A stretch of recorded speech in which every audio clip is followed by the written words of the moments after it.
Hello and welcome to the second edition of Fact Not Fear, a look at the effects of COVID-19 coronavirus around the world through the trained observer eyes of a group of mostly retired journalists. We're using new technology to connect and establish journalism to report, trying to play this like your best golf shot, right down the middle. These are the stories of people, all professionals, all overtaken by the same disease-spawned emergency. If you watched our first broadcast and are coming back for more, thank you for joining us again. Our goal is to deliver information without politics, but as you'll see in some cases, the politics are unavoidable as nations cope with this health emergency now in its third month. Poland is a case in point, and that's where we find Sergiusz Morenz and Witek Dudkiewicz. We'll start with Witek. I'm in Warsaw, the capital of Poland. We are on the crossroad between Western and Eastern Europe. Larger than the UK and half the size of France. The population is 38 million, which puts us just ahead of California. In terms of numbers, the pandemic here is not as widespread as in the headline countries like Italy or Spain. As of Thursday, we had 5,200 confirmed cases and 159 deaths. But the city behind me is deserted. COVID-19 first came to Poland on March 4th. The government reacted quickly and a month ago ordered the closing of all schools, non-essential offices, businesses and retail outlets. Fast food chains and restaurants were allowed to operate on no-contact takeaway basis only.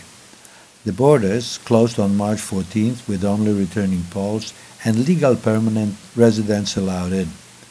The first 2 weeks saw havoc at the borders with 50 to 60 kilometers long traffic jams of cars, trucks and buses waiting their turn to enter. The national airline began to airlift Poles stranded in all parts of the world. This action concluded a few days ago. All in all, Poles coped rather well with the limited lockdown which started on March 16. People stayed indoors and there was little, if any, panic buying. No rioting in stores or fighting over toilet paper. Supermarket remains well stocked with staples, but then Poland remains a major food producer. This idyllic picture ended abruptly in about a week. Warm weather set in, and Poles took to the great outdoors. Picnics and makeshift barbecues dominated the recreational areas during the first lockdown weekend. Because of this, government imposed much stricter rules of isolation in line with other European countries. Venturing outside is allowed for shopping, work, buying medicine and walking pets. 2 people together max, 2 meters apart. All parks and public areas are closed. Places in public transport are limited as well as the number of people entering shops. Police and military patrols set to the street. Travel is discouraged both by the central government and local authorities. But the pandemic has caught Poland's rulers, the ultra-populist Law and Justice Party, the PiS, squarely with their pants down. The whole Polish health service is dramatically underfunded, under-equipped, and mismanaged. Were it not for daily acts of heroism of doctors, nurses, and other medical professionals, Poland would be facing a catastrophe. 17%, or 1 in 6 of all infected with the coronavirus here, are medical professionals, often working double or triple shifts without protective clothing, face masks, or testing. And the pandemic's effect on the economy? Grave. Thousands of businesses have closed down, and that's just the beginning. Forecasts warn of unemployment levels reaching 20, even 30% later in the year. With the government providing only symbolic financial aid, there's little ground for an optimistic alternative. In the last few years, the ruling party has frittered away state funds by financing pet social giveaway projects aimed at soliciting votes to stay in power. The coffers are empty. Even state pension funds have been depleted. Using political brinkmanship and twisting the arms of wavering MPs within its ranks, the ruling party has just forced through a sweeping overhaul of the presidential election system. New rules allow voting exclusively by post and blatantly ignore constitutional court decisions which ban all changes to election laws less than 6 months before an election. This will become law on May 6th, just 4 days before voting day. Retaining the presidency is key to PIS staying in power and surviving the next few years. An opposition victory would render PIS' ability to rule impotent, as the president's veto powers can effectively block all major decisions taken by Parliament. Due to coronavirus restrictions, the presidential campaign has been non-existent. Polish state TV has been running a turbocharged campaign shamelessly promoting the incumbent president, Andrzej Duda. All opposition candidates are doomed. Monday's events could spell a dramatic U-turn for democracy in Poland, the largest post-Soviet country in Europe and a flagship of progressive change. They opened the door to a frontal attack on all democratic institutions and allow PIS to assume full control of the executive, legislative, and judicial branches. It could also go down as a sad day in our history, a lightly veiled coup d'etat no less. Sadly, the coronavirus pandemic has provided the totalitarian populist PIS party with the perfect tool to turn back the clock on democratic transformations and progress. I'm Sergiusz Morenz with Witek Dudkiewicz in Warsaw, Poland. What the virus is doing to Polish politics is also doing to the economies and daily lives of the rest of the world. Europe has nearly 750,000 cases, and Spain leads the nations with nearly 150,000. COVID-19 has meant a radical lifestyle change for the Spanish. Mark Slaughter has more. Malaga is a port city on the Mediterranean coast in the southern Spanish region of Andalusia, and its prime source of income is tourism.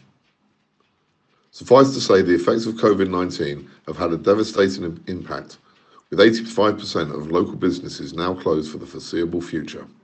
The date of the first state of alarm was on the 14th of March. Under the Spanish Constitution, such an order can only last for 15 days, and for this reason there have been 2 subsequent extensions announced, which will currently take us to the 26th of April before we can expect any relaxation of the current restrictions. Travel restrictions that include, for example, only one person at a time can travel in a private vehicle, and that journey can only be made for groceries, medicines, and other essential items. Closer to home, you are only allowed out individually to take a dog for a walk, and only within a reasonable radius of your home. All form of exercise activity outside your home and even in common areas such as ours is strictly prohibited. The urbanisation where I live consists of about 120 apartments spread across several blocks. Most of the blocks are arranged in a sort of horseshoe around a common garden area, and in the current situation this layout only enhances the sense of togetherness and community. The urbanisation is home to a number of young couples, many with young children, and I feel these are the neighbours who have the hardest tasks in the crisis, in keeping their kids occupied throughout the long days of confinement. As we're approaching the end of the 4th week of a state of emergency, I get the overall impression that people have adopted very well, and it would seem that each household has its own daily routine. Whether it's homeschooling or playing with their kids, or in my case taking the dogs for a walk and organising some light entertainment from my balcony each evening, each of us, I feel, have now slipped into what I hope is a short-term way of life. I go to the supermarket once a week, and after the initial panic buying in the first couple of weeks, things seem to have returned to some sort of normality, with supplies of fresh fruit, vegetables and meats on display. As in other countries, the supermarkets here have been very organised in dealing with COVID-19, with trolley cleaning, protective screens at the checkouts, and staff equipped with the necessary PPE. The same distancing measures and organised queuing are also evident elsewhere, such as in pharmacies and state-organised tobacconists. We are all learning new customs and tricks. For example, no longer are keys useful for just opening doors. Like many, I have become adept at using this humble device for all manner of uses in order to negotiate my way through my block without touching anything. On arriving home, I changed my outdoor clothes, whilst my family wipe down and throw away any packaging from whatever it is I've bought from the outside. We've all seen how, as in Italy, the Spanish population has taken to their balconies to applaud the work of frontline services at 8 o'clock each evening since confinement began. What was clear to me, and in many respects inspiring, was the genuine sincerity and compassion shown by my neighbours. This nightly show of appreciation also became a punctuating time of day, especially for families with children, who began to look forward to the nightly spectacle. With what equipment we had at home, we set about extending this moment of togetherness by playing 2 or 3 tracks of music. The feedback was very positive, and so this continues to be the highlight of the day for many of our community. Taking a step further, in the first week of confinement, we launched a community Facebook page solely for the residents of our urbanisation, and after 3 weeks, we're pleased to have over 100 members. It's a light-hearted and community-focused page, which in the first instance enables neighbours to put a name or a face to someone they've been waving to since confinement began. And together with a short playlist of requested music, we were able to coordinate surprise birthday salutations or specially dedicated applause. Through the page, we've been able to organise with a local bakery the daily delivery of fresh bread, and at the same time, the platform has allowed others to publicise a number of social support initiatives. Another casualty of COVID-19 has been the cancellation of all Semana Santa processions in Spain, and the effect of Easter effectively being cancelled has had a profound effect, particularly here in the south. In some small way, we've been able to remedy this by starting our community programming a little before 8 p.m. each evening with the playback of relevant daily procession music. So as another day of confinement ends here, I'm Mark Slaughter, and on behalf of all of us here in Malaga, we wish you well, wherever you are.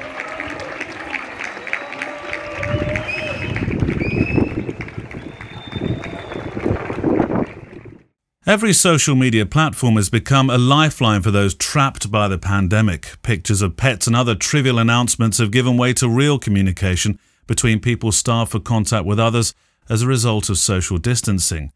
In South Africa, Facebook was used to report violation of the social gathering rules by the Minister of Communications, Stella Ndabeni-Abrahams, seen here in the black T-shirt, causing her to be suspended from the government.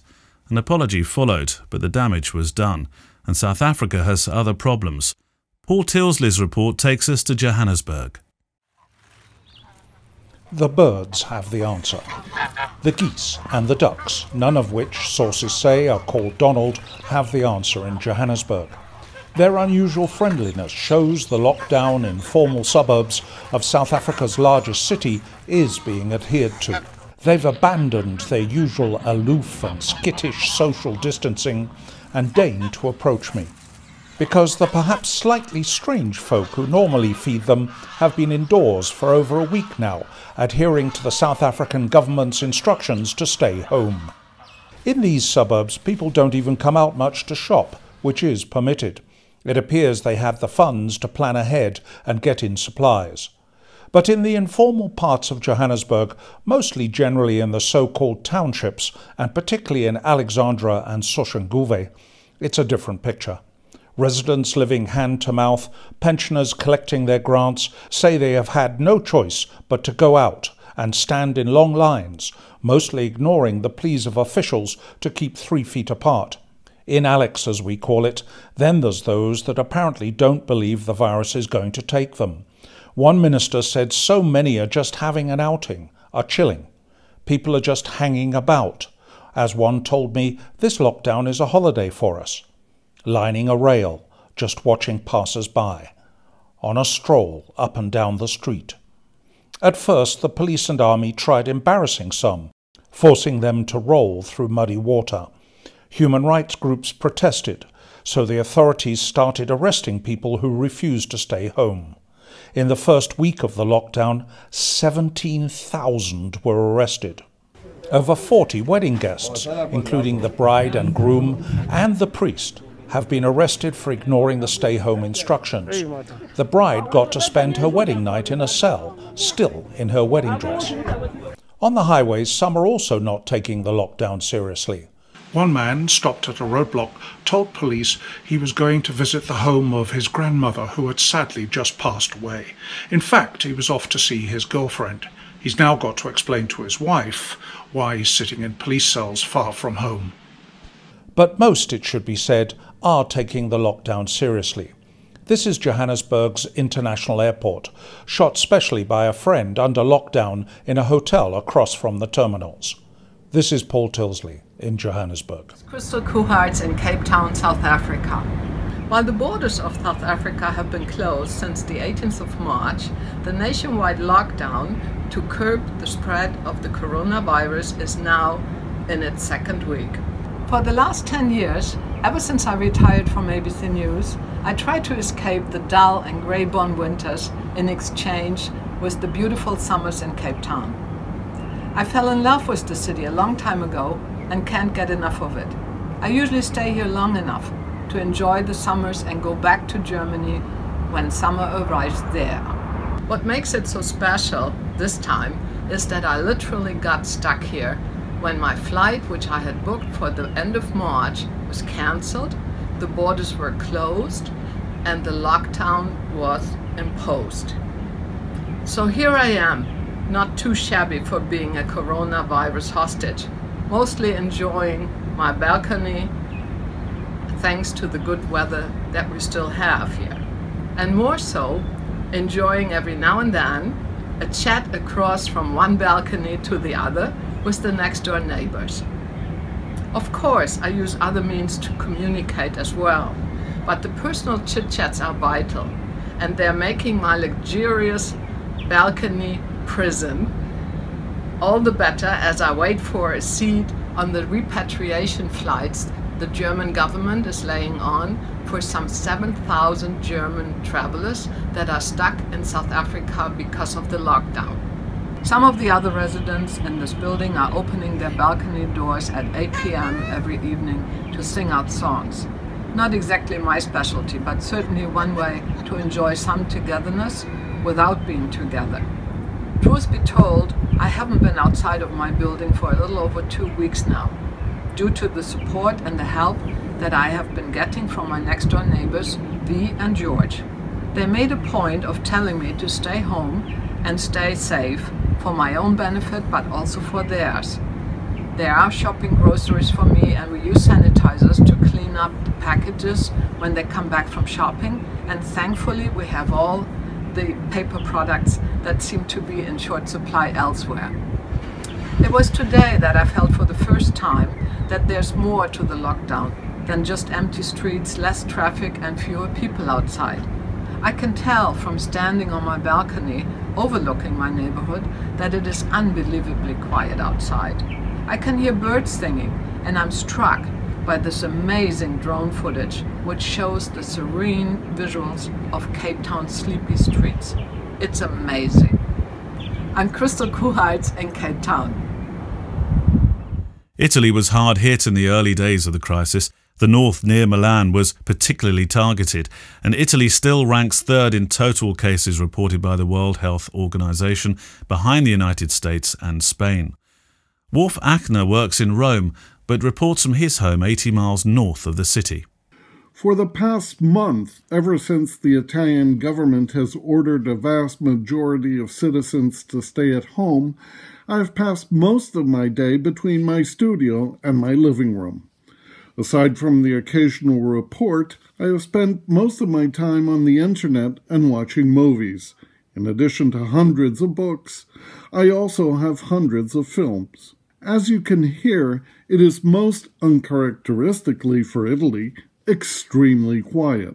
There is no one in the parking space or in the courtyard around my house. No one on the streets of this small town. Orte is an important junction for trains coming from the north and from the east, but now there are very few trains running. I took one of them to Rome yesterday, and there wasn't a single person in my carriage. When I'm in Rome, my usual extended working area covers approximately 1 square kilometer in the center of town. It includes the Senate, the Chamber of Deputies, and Palazzo Chigi, home to Italy's government. Another important stomping ground of mine is the Foreign Press Association's headquarters. Anyone who is anyone in Italy have seen fit to address the world's press right here. The list includes current Prime Minister Giuseppe Conte, Nobel laureate Dario Fo, and many, many others. Remarkably, during my walk through the center of town, in addition to a few police cars patrolling the streets, I only met 5 or 6 people.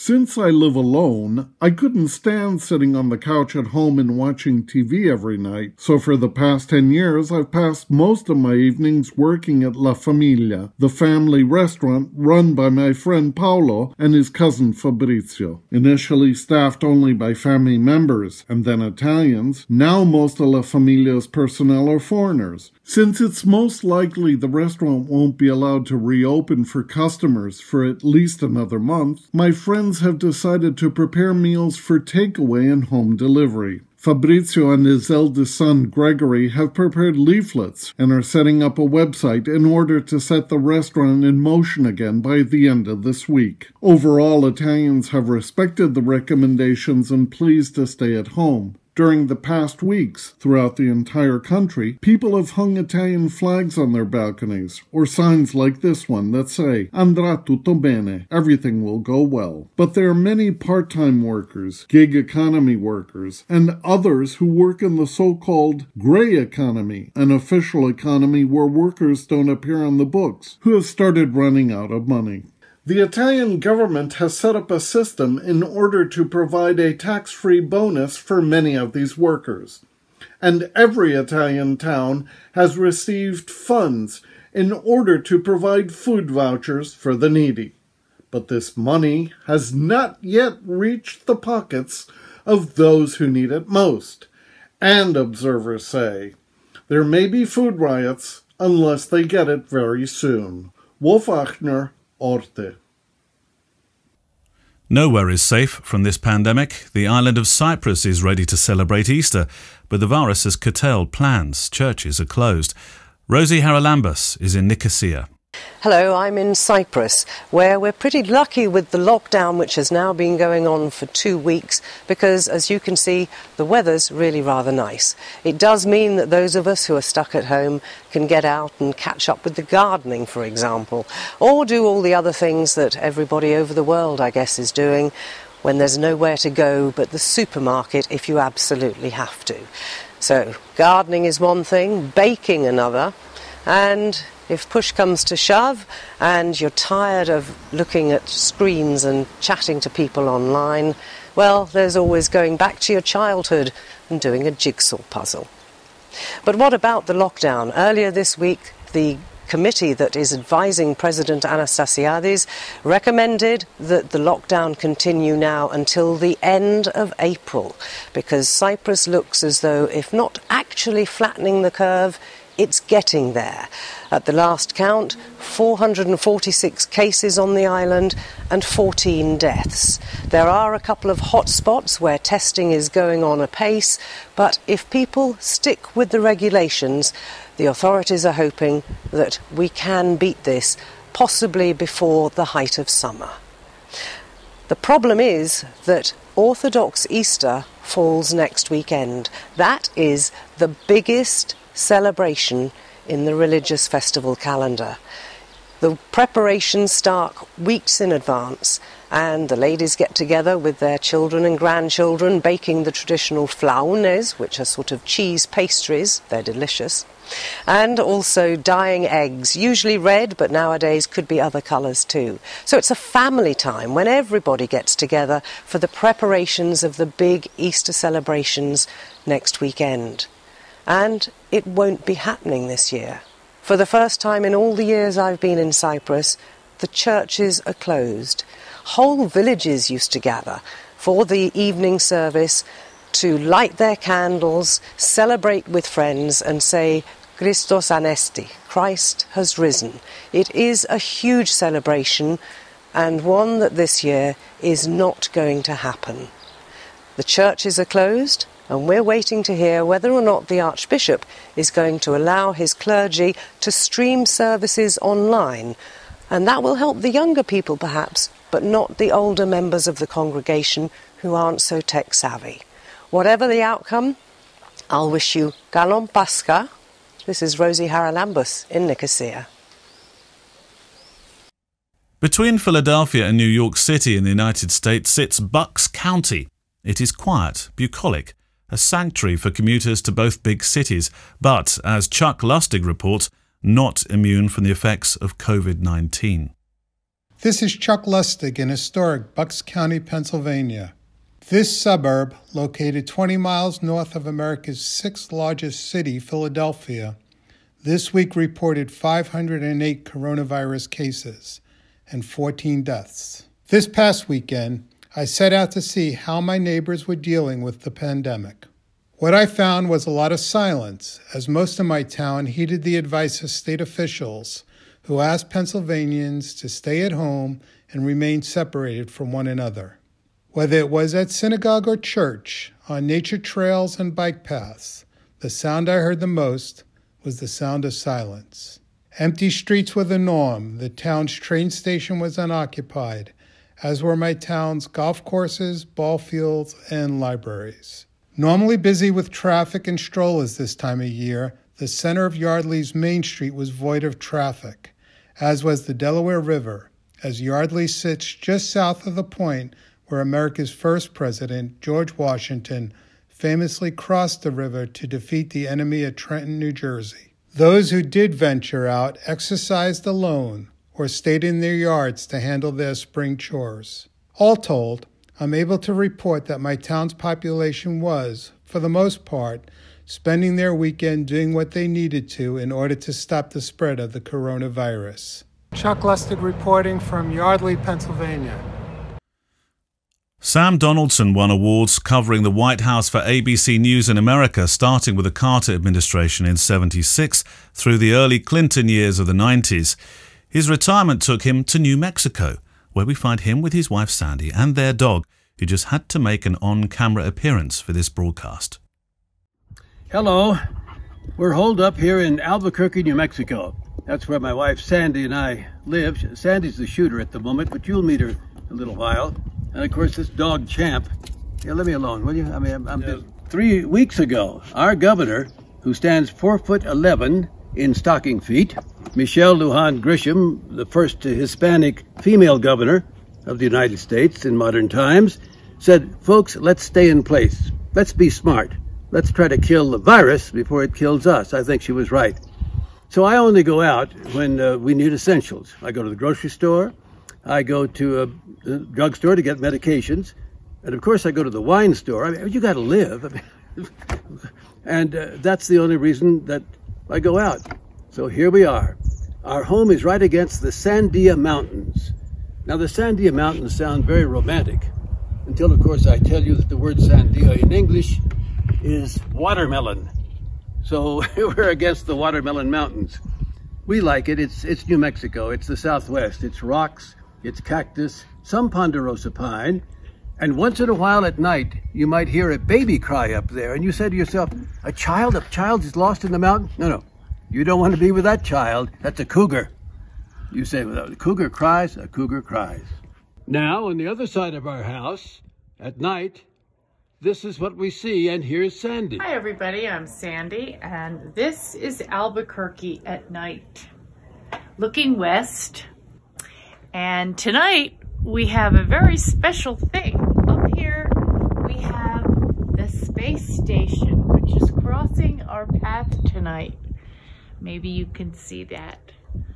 Okay, now, Albuquerque is generally full of people, dining out, going to parties, eating at restaurants, whatnot, but not tonight.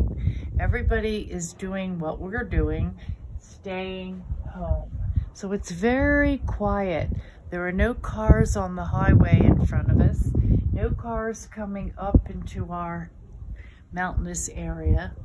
Everything is very quiet. Everyone is doing what they should be doing. Thank you, Sandy. I mean, you don't want to stand too close to the cactus, but I thought it was a change of scene. You know, I'm glad we're not talking politics. I'm glad we're not pointing fingers. There'll be time for that later on. But I think it is interesting that we try to learn from what happened in this experience. I mean, let's just talk facts. One of our forefathers, John Adams, said, facts are stubborn things. So one of the facts is we weren't ready. I mean, some of our scientists said it's coming. And we said, no, we're the United States of America. What do you mean, not us? We're the big dog. We don't have to worry about this. Yeah, we had to worry about this. And when it got to us, we weren't ready. We didn't have the masks. We didn't have the ventilators. We didn't have the gloves. We didn't have the equipment for our first responders, for our nurses, our doctors, and people died. So we need to learn for the future. I mean, Santa Ana was right. Those who do not remember the past are doomed to repeat it. And that's why I think we now look at this and say, next time, we'll be prepared. But for now, let's just be happy to the extent we can. And there's a phrase here in the Southwest that we use. It's Spanish, it's canta y no llores. Sing, don't cry. So, to the extent we can, and let's try, let's sing. Thanks. It was a real pleasure being with you. Thank you, Sam. Our pleasure as well. John Donvan has been monitoring the pandemic from his home in Washington, D.C. So much has changed since our last broadcast, but the virus remains intractable and frustration has become a common theme worldwide. John filed this perspective on Friday, April the 10th. Hi, Neil. Hi, colleagues. First, I'm going to be giving a brief global perspective just to set the bigger backdrop to what so many of you have been sharing from your various outposts around the globe. As we finish putting the finishing touches on this program, we are at this point, about a third of a way through the month of April. Passover is past. It's the eve of Easter. And you might recall that's the date at which, at one point, the American president had been expressing hope that we would be getting back to normal in the United States. It hasn't happened. It's not happening here. It's not happening really in Europe either. Wuhan, China, where the virus first took root, has just eased its lockdown. People can go back outside again. But in China, they are still testing. We're getting discouraging news from Singapore and Hong Kong and Taiwan. Those are three places that seem to have the virus under control, but now there are signs of a second wave of coronavirus happening in all three of those places. Here in the U.S., COVID-19 just became the leading cause of death in the part of New York City where I lived as a kid, the Bronx. They actually just dug a mass grave. You can see photographs of this online, and they are packing it with the coffins of people who died with no families to claim the bodies. And it seems to me that there are hundreds of them, although it's not likely all of those people died from coronavirus, but it's just the crush of deaths at this time. As a side note for me personally, the nursing home outside of Boston, where my mom lived until she was 97, she died last year, that place has had a major outbreak. The last I checked, 12 of the elderly residents and 8 of the staff there had tested positive. 1 person has died. And that's a place where I know that they are quite good at taking care of people. Here in Washington, I honestly am not going out very much anymore. I'm standing in my backyard. But when I do, I now see almost no one is out there without a mask. This one my daughter made for me, and she sewed it out of an old shirt, and she attached some hair ties to it and sewed it together. She monogrammed it, letter J for me, and you know, it's a decent fit. It works, it functions. I used the word discouraging a moment ago. I'm afraid it's the right word for one aspect of the crisis here in the United States, and that is that COVID-19 is not just a crisis, it's actually an argument. It's a series of arguments. Instead of coming together in the face of this challenge, we seem to be stuck in a cycle of finger pointing and mutual mistrust and tribalism.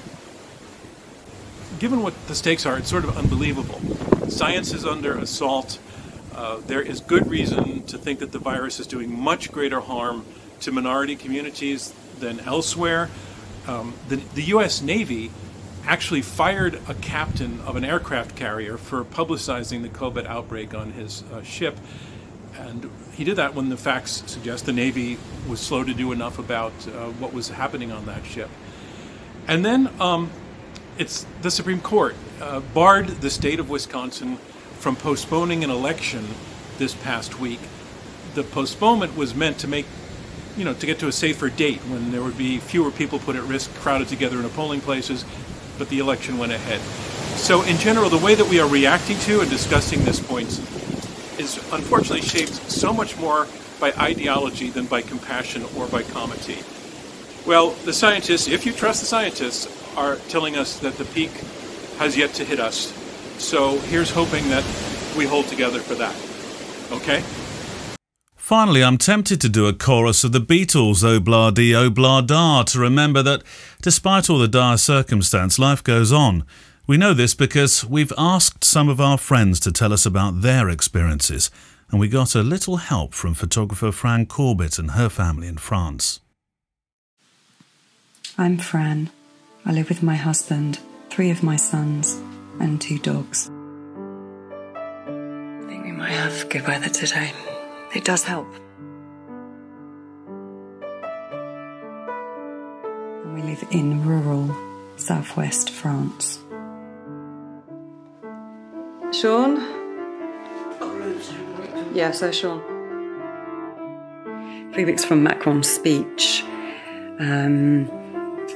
So those cries of jubilation from the boys when they heard Macron say that all schools were to be closed, well, that seems a long time ago. I think the first time I've actually seen you in 3 weeks down here before midday.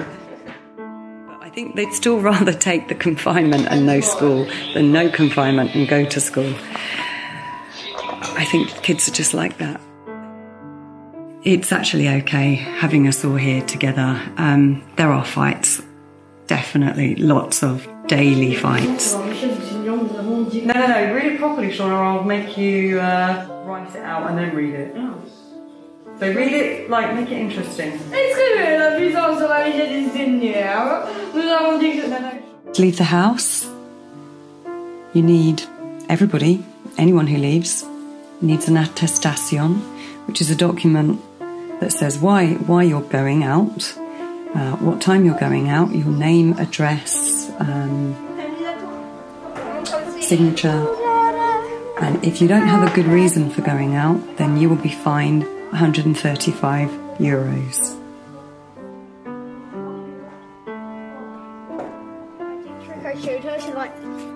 You think she's your best audience?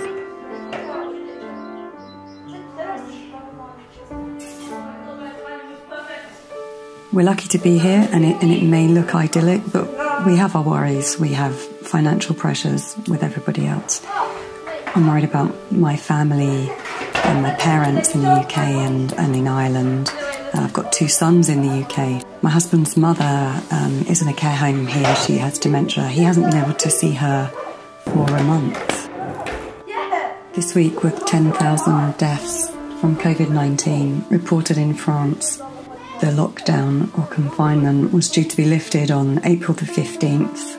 And I've just read in the news that President Macron is due to give a speech on that day. I think we can fully anticipate an extension of the lockdown for the near future. In signing off this week, a little of my own experience of how things are developing just west of London. My eldest hit a wall today in terms of patience, and from enjoying loosely the novelty of life out the classroom, he admitted today a sense of impatience and frustration that actually all he wants is to be sat in lessons once more with his friends, even if it does mean double science.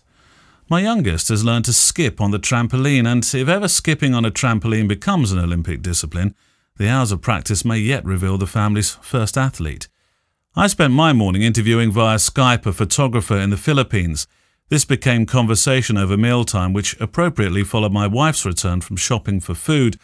What was once quite a benign experience, browsing shelves at our local supermarket, has become an intimidating affair. Nobody talked. They queued in silence and waited for their turn to shop, and when they did so heads down, frightened to even make eye contact, with little to no interaction. It seems that saying hello to some people is intercourse too far in their anxious eyes. My interviewee in Manila, whilst being cautious not to offend local listening ears, showed concern that where he lived, many people can't even dream of such an idyllic shopping trip. When you live day to day, hand to mouth, selling goods to make ends meet to feed your family, not being allowed further than your front door introduces the additional issue of starvation. It seems we have little to complain about on the face of it, so life goes on and you feel duty-bound to remember we're, for the moment anyway, one of the lucky ones. I'm nervous to mention that our Prime Minister in the UK is out of intensive care, not because I'm shying from political comment, but because an afternoon, let alone 24 hours, can be a long time in news these days, and that my comment to you next time may be an unrecognisable situation to that I report right now. But in 2 weeks, when we meet again, I hope for news that shows a flattening of the infection curve everywhere. Signs for my eldest that he can soon return to double science. A better shopping experience for us all, and in particular for those that do rely on social interaction so that they may simply feed their family, wherever they are in the world.